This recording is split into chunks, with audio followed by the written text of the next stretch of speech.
taking a page from your risk management approach in Jackson Hole, Mr. Chairman, I'm wondering if you can talk about what risks would make the committee, plausible risks, go faster in 2019.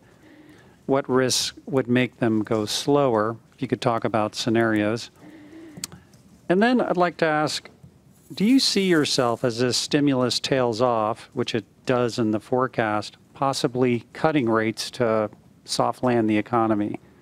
I know the forecast doesn't show that, but I'm curious how you soft land without doing that. Okay, so I think I mentioned in the opening remarks maybe something that addressed your question about what would make us go faster and slower. You know, the main thing where we might need to move along a little bit quicker would be if inflation surprises to the upside. We don't see that. We really don't see that. It's not in our forecast, but so I regard that as a risk.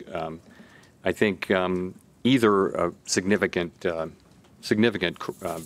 correction and lasting correction in financial markets, or a slowing down in the economy that's inconsistent with our forecast. Those are the kinds of things we'd react to.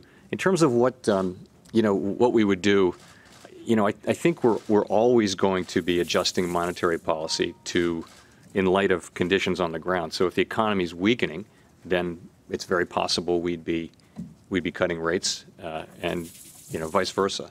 So I can't rule that out. I think it's quite difficult though to know what the sort of end effects of fiscal policy are going to be in 2020.